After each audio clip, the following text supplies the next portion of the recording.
The Battle of Little Bighorn.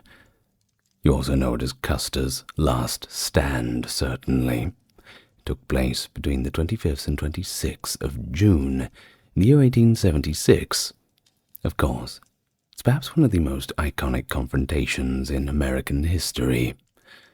Briefly, the clash occurred between the 7th Cavalry Regiment of the United States Army, led by Lieutenant Colonel George Armstrong Custer, and, of course, a formidable coalition of Lakota Sioux, Northern Cheyenne, and Arapaho warriors under the leadership of Sitting Bull and Crazy Horse.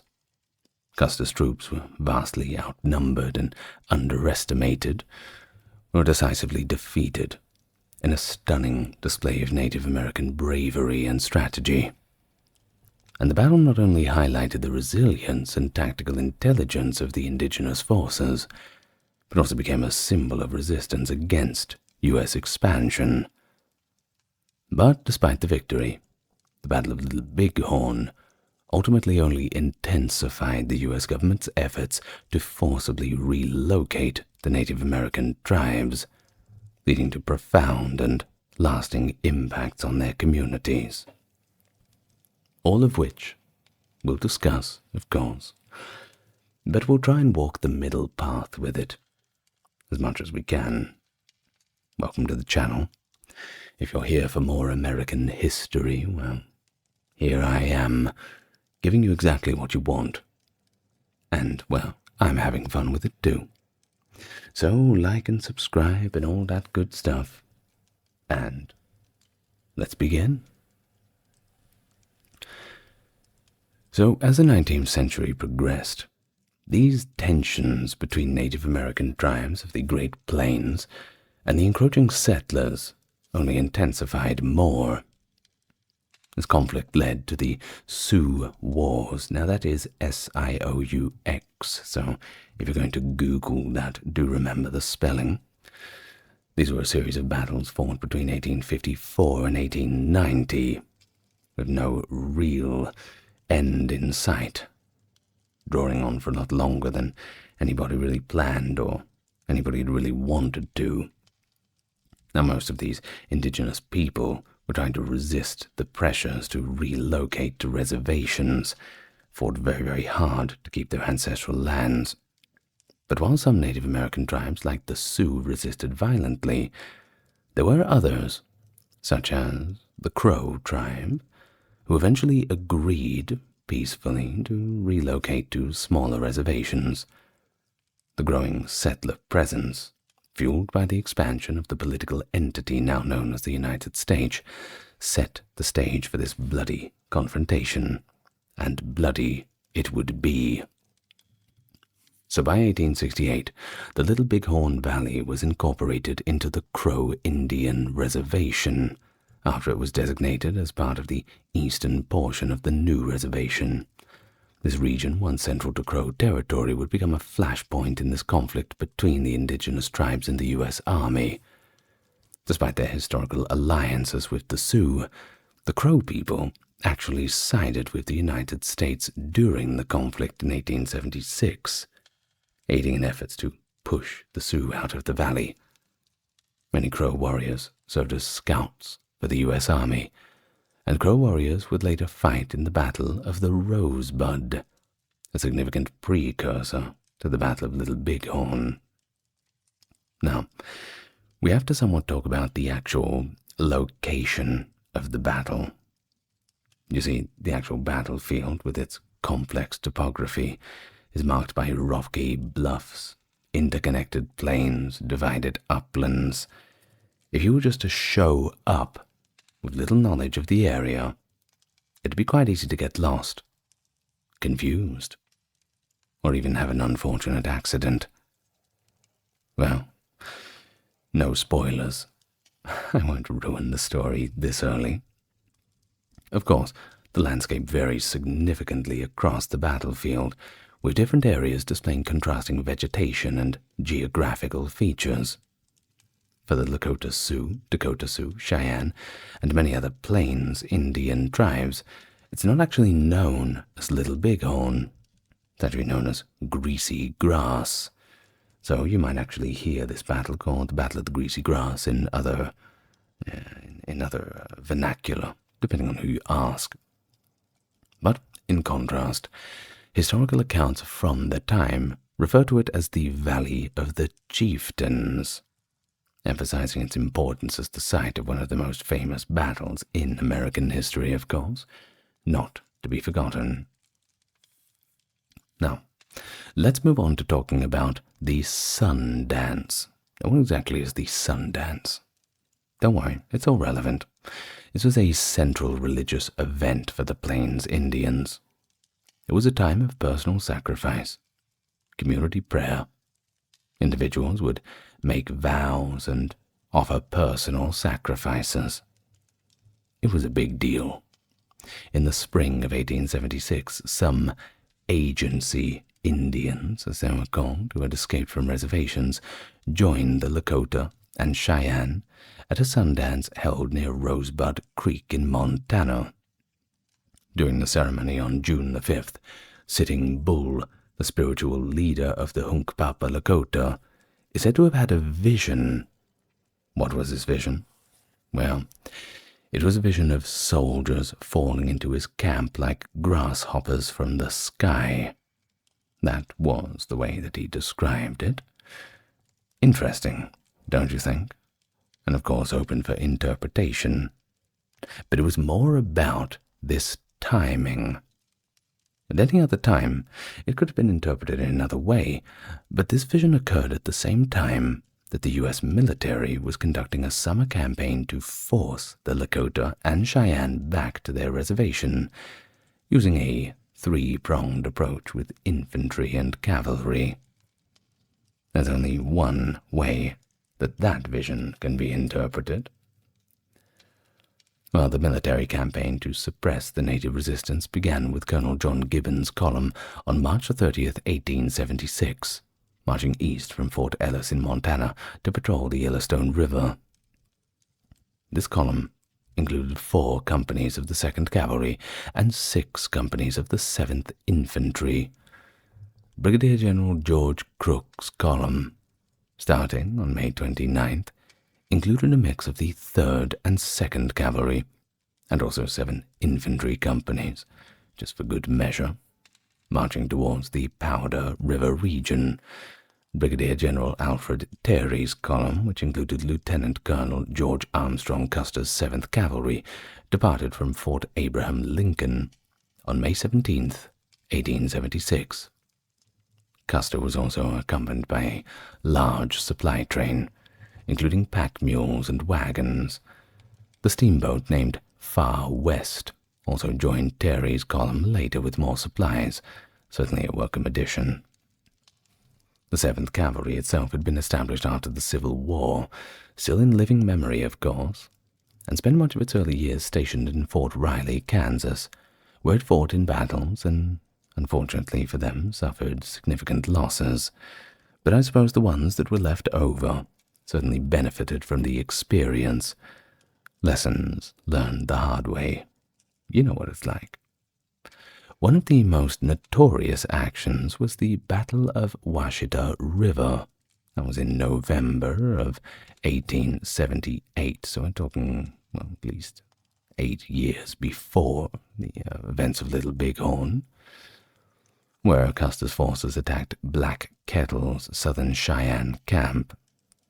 The Indian Bureau referred to it as a massacre of innocent Indians.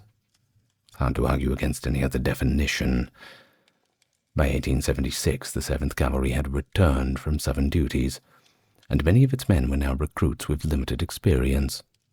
Despite having top-tier equipment, the regiment faced significant physical and logistical challenges, with many of the men in poor health, and undernourished, of course, as they headed into the battle at Little Bighorn. During the 1876 campaign, a significant portion of the 7th Cavalry was actually not present. Out of the 45 officers and 718 enlisted men assigned to the unit, 14 of the officers and 152 of the normal troops were actually absent, and this actually included Colonel Samuel D. Sturgis, who was the regimental commander, detached duty in St. Louis at the time. Lieutenant Colonel George Armstrong Custer therefore took command of the regiment, though the officer shortage was exacerbated by the Army's seniority system, which led to multiple vacancies. 2 of the regiment's 12 captains had actually never seen combat with the 7th Cavalry, and there were also unfilled second lieutenant positions in certain companies.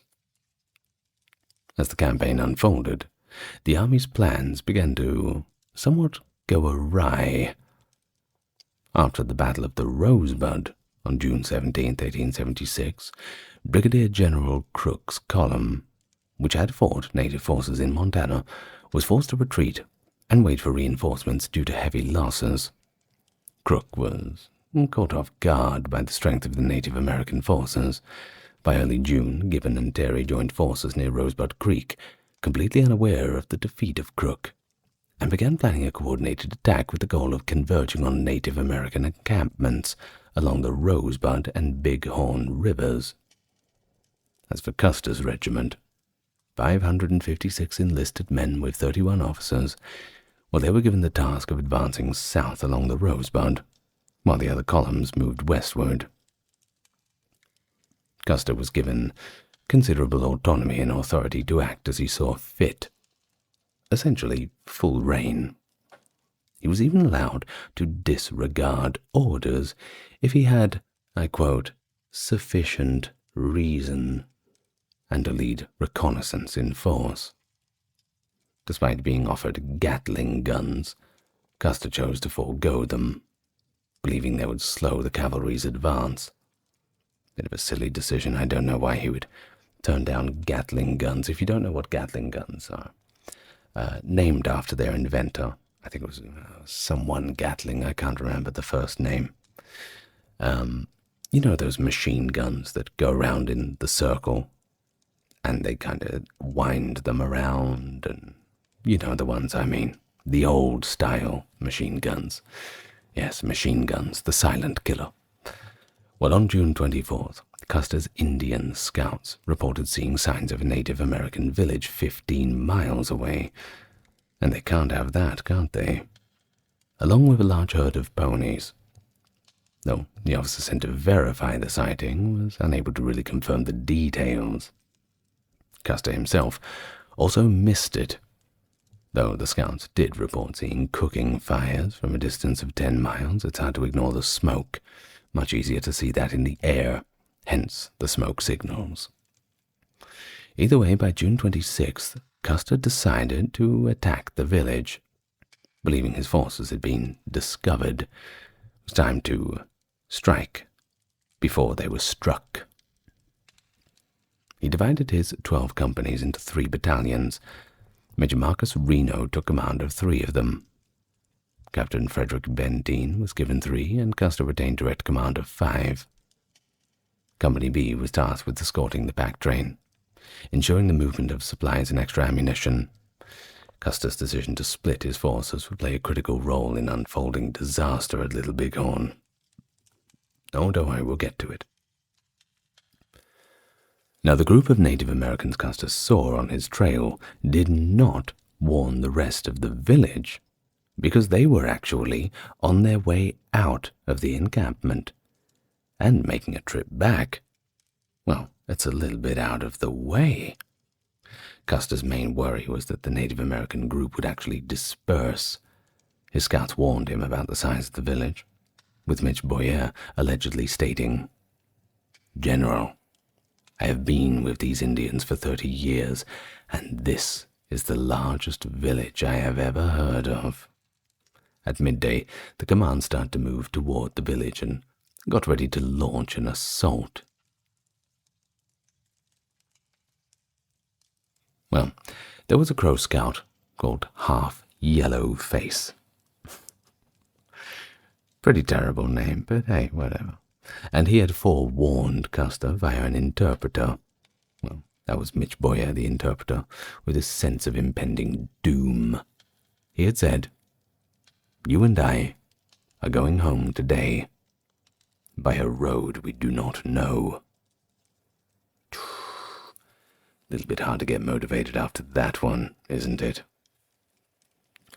Well, the army was making inaccurate assumptions about the number of Indians it would face as it entered the field for its expedition. A little bit of hubris, of course, goes a long way in a defeat. The presumption stemmed from the Indian agent's false information that there were only 800 hostiles in the region. The number of Lakota that Sitting Bull and other leaders had allegedly led off the reservation in protest of the U.S. government policies served as the basis for the Indian agent's estimate. Up until a few weeks prior to the battle, when Sitting Bull's reservation Indians joined him for the summer buffalo hunt, the estimate was accurate. The thousands of these reservation Indians, who had unofficially left the reservation to join their uncooperative, non-reservation cousins led by Sitting Bull, were not taken into account by the agents. Forgot to carry the one, it seems. Custer thus unwittingly encountered thousands of them, including those 800 hostiles, sure, who were not on the reservations. The wrong numbers served as the foundation for all of the army plans. After the battle, Custer was chastised for splitting his forces and refusing to accept reinforcements. But it seems that he had agreed with Terry and Gibbon's official government estimates of the number of hostiles in the region, so it wasn't just him alone. Don't just lump the whole blame upon him, because everybody else was in agreement too. He was only going on the estimates and the information that he had received. Well, either way, according to John Martin, another observer, Custer was more interested in stopping the Lakota and Cheyenne from escaping rather than engaging them in fair combat, which is why he didn't want them to disperse. And it is important to note that John Martin, who was actually born Giovanni Martino in Italy, by the way, was briefly put to work as a orderly for Custer. Martino was sent with an urgent note for reinforcements and ammunition as Custer and almost 210 troopers and scouts started their last approach to the enormous Indian village in the Little Bighorn River Valley. The last white man to see Custer alive, and the survivor of the Custer massacre, were terms used in newspaper accounts of the time. Well, Custer's misjudgment of the Native Americans' strength at Little Bighorn was influenced by a series of factors, including his underestimation of the warriors' readiness and the size of the encampment. Native accounts later confirmed Custer's initial assumption that the warriors had been sleeping when his scouts first observed the village from Crow's Nest. All that was visible at first was a herd of ponies. After leaving Reno's command, Custer and his scouts saw only women preparing for the day and young boys herding horses.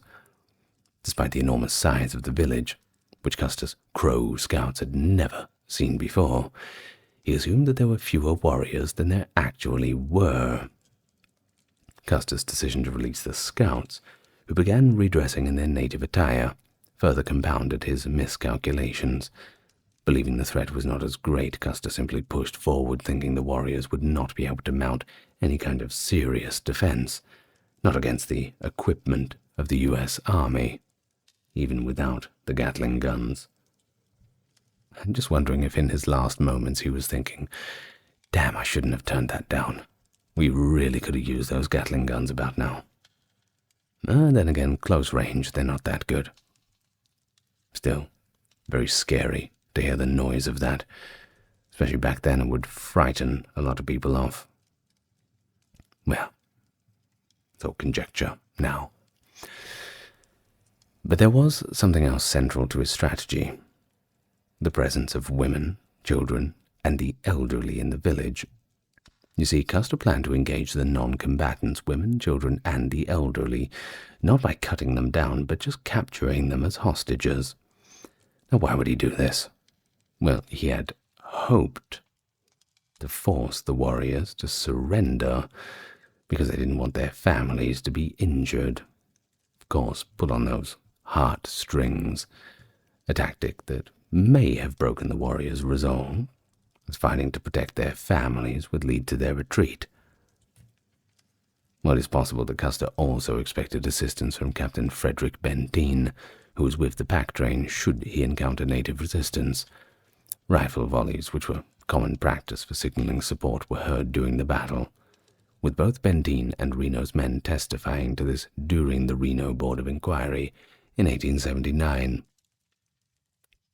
Custer's hope was that Bentine's arrival would provide the needed reinforcements as the battle unfolded, but Custer underestimated the warriors' awareness of his movements, because believe me, they were watching. In fact, his scouts panically reported fresh pony tracks, suggesting that the Native Americans had already detected his approach and were well aware, and that means they were already preparing. By the time Custer realized that the village had likely been alerted to his presence, he feared the warriors would disperse into smaller groups, which would of course force him to pursue them and spread his forces thin. In a rush to act, he decided to attack immediately. There was no other choice. Otherwise, he'd just be getting picked off by all these small groups wandering through the forests, jumping down from trees and all the rest, in a landscape that they were completely unfamiliar with. Definitely not ideal. Well, the warriors, aware of the threat to their families, of course, responded with fierce resistance. They weren't going to allow them to be captured. Not a finger would be laid upon them. And the battle began to unfold. Now, there has been a few theories that Custer attempted to cross the Little Bighorn River at a point further north, known as Ford D. This crossing would have given the Custer Battalion access to the women and children who were fleeing the encampment, which was situated near the north end of the massive village. According to these accounts, Captain Yates' wing, consisting of Companies E and F, posed a direct threat to the fugitive Native American families on the bluffs and attempted to seize women and children. As Yates' force descended towards the river at Fort D, they encountered only light resistance. Custer, nearly in striking range of the refugees, eventually abandoned the ford and retreated to Custer Ridge. Now, the move is significant, very significant, because it does point out Custer's intention to capture these non-combatants in order to pressure the warriors into surrender. A landmark on the 7th Cavalry's march, of course, was the Lone Teepee, located near the Battle of Rosebud site. The Indians had left a lone teepee standing after the battle on June 17, 1876, where the body of a warrior, Old She-Bear, was found. The teepee became significant during the Battle of Little Bighorn, as it marked key moments in the timeline. It was here that Custer gave his final orders to Major Reno, directing him to attack the Native American village.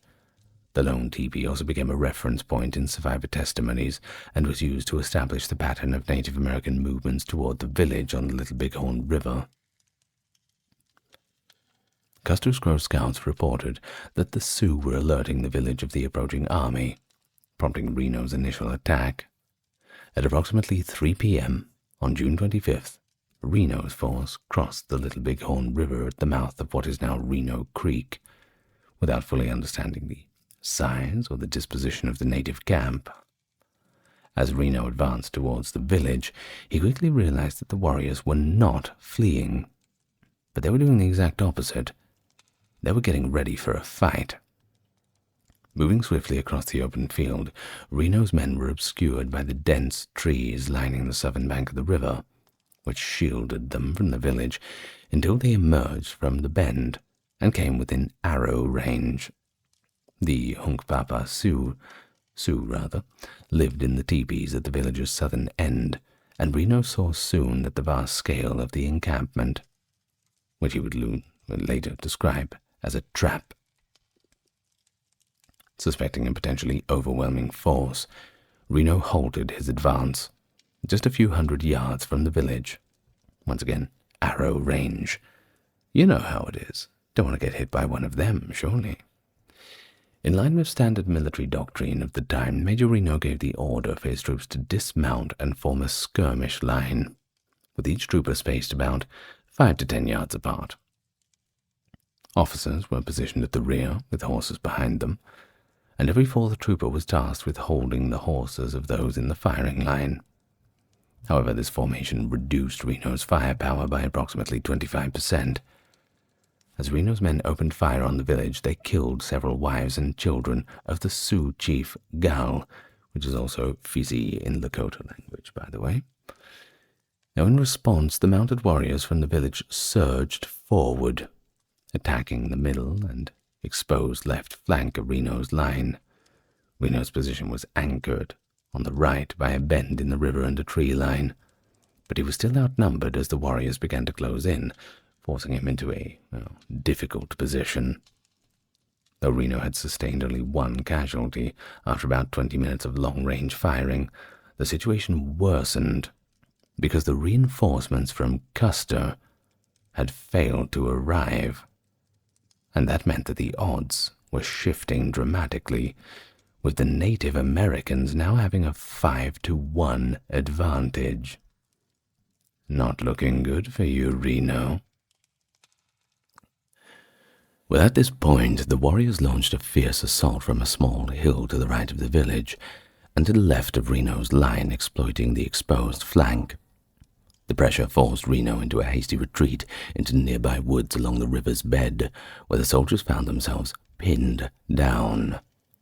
The Native Americans tried to force them out by setting fire to the brush.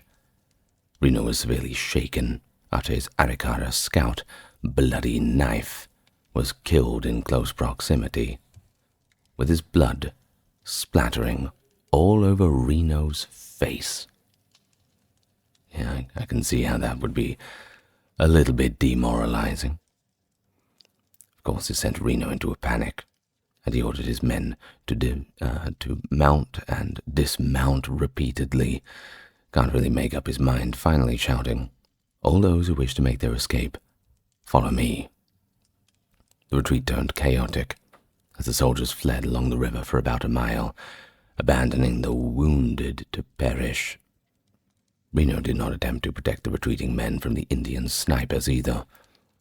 The retreat was further disrupted by close-quarters Cheyenne attacks, and as the soldiers crossed the river, they encountered a steep bank, causing confusion as horses tumbled onto one another. A right mess. Some of the Native Americans in close pursuit pulled soldiers off their horses and beat them. Reno later reported that this retreat and river crossing had resulted in the deaths of 29 troopers and 3 officers, with 13 to 18 men and another officer missing. Many of the missing eventually did return, but the majority were left behind in the woods. About 30 minutes later, Captain Benetine's column, which had been on a lateral scouting mission, arrived from the south to support Reno's weary troops on a bluff now known as Reno Hill. Benetine had received a message from Custer's bugler, John Martin, which read, "Benetine, come on, big village, be quick, bring packs. P.S. Bring packs." Benetine, however, did not understand the urgency of the message, as he thought his men would be more useful in the battle than carrying supplies. Meanwhile, Reno remained stationary, waiting for the pack train to arrive so his men could replenish their supplies. Eventually, McDougall's Company B and the pack train bolstered Reno's position. The 340 troopers and 14 officers on Reno Hill formed a defensive perimeter, digging rifle pits with whatever tools they could find. This included knives and even eating utensils. The makeshift battlefield engineering had become standard practice, after the Civil War at least, as soldiers had become accustomed to quickly constructing fortifications with whatever materials they had lying around. Gotta have something. Definitely better than just being out in the open. But Captain Benetine, after hearing the heavy gunfire from the north, focused on reinforcing Reno's embattled and wounded detachment, rather than pushing forward to assist Custer, despite receiving orders to join him. Benetine's hesitancy to move forward towards Custer's position became a point of contention, with critics later questioning his obedience. Around 5 p.m., Benetine, accompanied by Company D and Captain Thomas Weir, moved towards Custer's location, reaching what is now Weir Ridge or Weir Point, about a mile away. From this vantage point, we could also see vast size of the Indian encampment, now estimating it approximately at 1,800 lodges. He also observed the aftermath of the battle, noting the red-tinged smoke and dust that obscured the area, which he later identified as a large herd of Indian ponies. It was at this point that Weir likely realized that Custer's battle might already be over. Through his spyglass, Weir saw Indians, both mounted and on foot, shooting at fallen soldiers and possibly desecrating corpses on the northern end of the battlefield, near what would later be known as Last Stand Hill. Historians do debate the timing and nature of the engagement at this point, however, with some claiming that Weir witnessed a battle at Calhoun Hill just moments before as Crazy Horse, White Bull, Hump Gall, and other warriors launched their own devastating attacks. This may have marked the beginning of the collapse of Custer's forces. However, differing Native American accounts at the time, and also the time discrepancies, leave this interpretation a little bit open to further questioning. Whatever the case was, the companies on Reno Hill, under pressure and taking heavy fire, eventually moved out to join Weir. The retreat from Reno Hill began with the pack train followed by Reno's forces, and then Benetine's troops, who were all forced back to the bluff before they even covered a quarter of a mile. Soldiers fought off relentless Indian attacks for hours, digging rudimentary trenches as the natives performed war dances and pressed their assault. During this desperate defense, Benetine was struck in the heel by an Indian bullet, but organized a counteroffensive to repel the warriors who were closing in. Meanwhile, the soldiers had no knowledge of Custer's fate until General Terry arrived 2 days later, on June 27th. They were shocked to learn that Custer's battalion had been completely wiped out, with no survivors to even offer an account of the battle. The gunfire heard by Reno and Benetine's men on the afternoon of June 25th was likely from Custer's engagement, but this was not confirmed until Terry's arrival. When the Army investigative team reached the Custer battlefield, they found only scattered and mutilated remains of Custer's men. The Lakota and Cheyenne had cleared the bodies of their own dead, and most of the 7th Cavalry's fallen soldiers were in a decomposed state, stripped of their clothes and subjected to ritual mutilation. The army hastily buried the fallen soldiers where they had been found, but the circumstances surrounding the exact nature of the battle remained speculative due to the lack of surviving witnesses and conflicting testimonies of both soldiers and Native Americans. The specific circumstances surrounding Custer's death have also been subject to quite a lot of speculation. 2 gunshot wounds were discovered on his body, one to the left temple and another to the left chest. Both wounds were lethal, though only the chest wound appeared to have caused significant bleeding. The head wound, which some experts believe to be inflicted after his death, has fueled theories that Custer may have taken his own life to avoid capture and torture. This theory is supported by some Lakota oral histories too, which suggest that Custer actually took his own life after being wounded, but this is contradicted by Custer's known right-handedness. However, assisted, perhaps, especially in the chaos of the chaotic circumstances of battle. That does remain a possibility. After all, orders are orders. Other Native American accounts mention several soldiers taking their own lives as the battle neared its end. Custer's body was found near the summit of what is now called Custer Hill, or Last Stand Hill, where a memorial obelisk was later erected to honor the fallen men of the 7th Cavalry. Now to Crow's scout, Curley, who had been with Custer but left his side near Medicine Tail Coulee, provided an early account of the battle. Now, in this account, he stated that Custer attempted to cross the river and attack the village but was forced back, eventually retreating to the hill where he was killed. This version of events has been widely accepted in many popular accounts due to its alignment with Custer's aggressive tactics and evidence found on the battlefield. However, alternative accounts do challenge this interpretation. So, Pretty Shield, the wife of another Crow scout, Goes Ahead, that is, the name Goes Ahead, claimed that Custer was killed while attempting to cross the river as he was hotly pursued by Lakota warriors, including a figure known as Big Nose, who supposedly struck the final blow.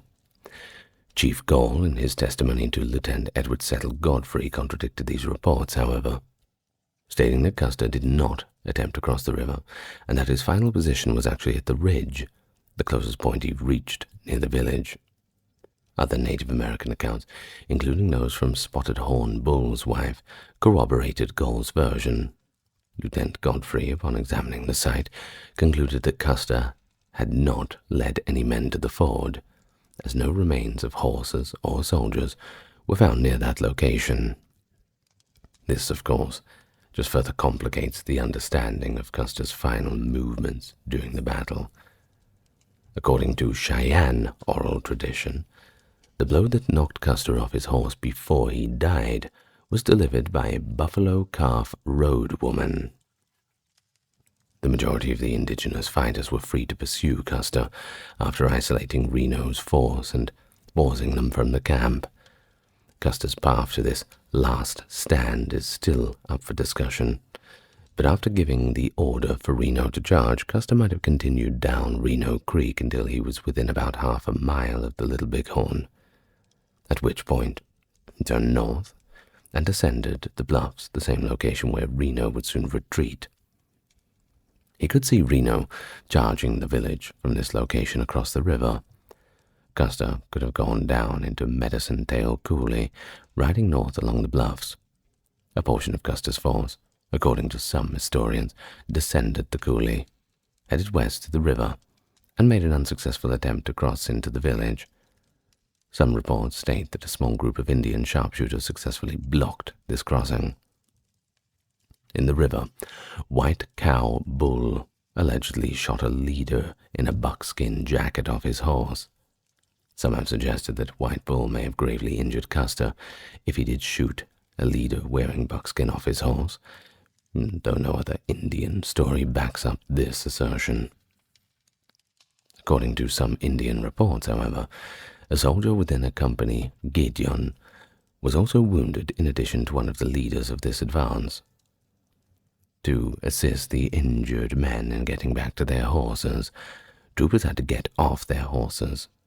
It is doubtful that Custer was wounded and remounted because both of the non-mutilation wounds to his body, a shot to the left temple and a bullet below the heart, would have instantly been fatal. Custer may have planned Reno's attack as a coordinated hammer and anvil move, with Reno holding the Indians at bay at the southern end of the camp while Custer drove them against Reno's line from the north. This could be explained by reports of an attempted river crossing at Medicine Tail Coulee. Other historians have pointed out, however, that Custer might have thought it was the north end of the Indian camp when he tried to cross the river close to Medicine Tail Coulee, only to find out that it was actually the middle. But according to some Indian accounts, the northern Cheyenne encampment and the northern portion of the entire village are located to the left and south of the other side of the crossing. Of course, there's still disagreement over the exact location of the village's north end. I assume there will be for some time to come. Well, moving on to later times now, as we're kind of getting to the end of the story. The renowned Native American photographer and ethnologist Edward Curtis conducted a thorough personal study of the conflict in 1908, speaking with numerous participants and combatants. He walked over the troops' occupied territory first, with White Man Runs Him, Goes Ahead, and Hairy Moccasin, 3 Crow Scouts, and then again with 2 Moons and a group of Cheyenne warriors. Additionally, he interviewed Red Hawk, whose recollection of the fight seemed to be particularly clear while in Lakota country. He then re-entered the battlefield with 3 Crow Scouts and General Charles Woodruff, quoting, "Because I really wanted an experienced army officer to take these men's testimony into consideration." At last, Curtis traveled to the Arapaho Nation and spoke with the tribe's scouts who had served under Custer's leadership. In light of everything he had learned, Curtis came to the conclusion that Custer had, in fact, ridden down the Medicine Tail coulee and then headed for the river, where he most likely intended to cross. Nevertheless, and I quote from him, "The Indians had now discovered him and were gathered closely on the opposite side." Soon after, they were joined by a sizable Sioux force and rushed down the valley after ceasing to engage Reno. Custer was forced to turn and flee toward the hill where he would make his renowned last stand as their attack on him began. Curtis wrote, "Custer made no attack. The whole movement was a retreat." Well, ultimately the hilltop that Custer had relocated to was likely too small to hold all of the wounded and survivors. Custer's men were unable to establish a defensive position around Last Stand Hill, where the soldiers fought their hardest, due to fire coming from the southeast. Lakota reporters indicate that the attack on Last Stand Hill claimed far more of their lives than any other location. The soldiers' level of resistance suggested they were not overly concerned about their chances of surviving. Although smaller last stands were reportedly made by multiple groups, the command structure quickly disintegrated. According to Cheyenne and Sioux testimony, E, F, and half of C, Custer's remaining companies, were soon killed. Either way, within an hour of contact, the Lakota had completely destroyed Custer's force, according to nearly all accounts. Now, according to David Humphreys Miller, who conducted interviews with the final Lakota survivors of the battle from 1935 to 1955, the Custer fight lasted less than 30 minutes. The Lakota claimed that Crazy Horse personally led one of the sizable contingents of warriors who overpowered the cavalrymen in a surprising charge from the northeast, resulting in a breakdown in the command structure and panic among the troops. Other accounts claimed that the fighting only lasted as long as it takes a hungry man to eat a meal. Interesting way of putting it. As Cheyenne and Sioux warriors rode them down, counting coup with lances, coup sticks, and quirts, many of these men threw down their weapons. This portion of the battle is remembered in some native accounts as the Buffalo Run. One Hunkpapa Sioux warrior, Moving Robe, wrote, "It was a hotly contested battle." Another, Iron Hawk, said, "The Indians pressed and crowded right around Custer Hill, but the soldiers weren't ready to die. We stood there a long time." One Brule Sioux warrior said, "In fact, Hollow Horn Bear believed that the troops were in good order at the start of the fight and kept their organization even while moving from point to point." Red Horse, an Oglala Sioux warrior, added, "Here, Last Stand Hill, the soldiers made a desperate fight." In a letter dated February 21, 1910, Private William Taylor, Company M, 7th Cavalry, wrote, Reno proved incompetent, and Benetine showed his indifference. I will not use uglier words that have often been in my mind. Well, 3 days later, the first American troops on the battlefield quickly buried the troops in shallow graves, roughly where they had fallen, under threat of attack. The troops' positions may have been roughly interpreted, since markers were erected where men were thought to have fallen a few years after the battle. The soldiers clearly perished in a number of locations, such as Custer Hill, the surrounding Captain Miles Keogh, and strung out towards the Little Bighorn River. Indian reports state that approximately 40 men on Custer Hill volleyed Custer in desperate last stand. Given that the soldiers and Indians on Calhoun Ridge were more widely separated and engaged in firefights at greater distances for the majority of the portion of the battle than the soldiers and Indians on Custer Hill, the vast majority of the Indian casualties most likely occurred during this final stage of the conflict. Now, as to this last stand, it is typically depicted in popular culture, and may not have actually existed according to a few contemporary documentaries. Of course, that is not to add full credence to the fact that it never happened, but rather archaeologists contend that a single charge ultimately overpowered Custer's forces rather than encircling them. This scenario is consistent with multiple Indian reports that the resistance was overrun by the charge led by Crazy Horse, and the remaining soldiers fled in fear. A large number of these troops might have found themselves in a deep gulf between 300 and 400 yards from what is now Custer Hill.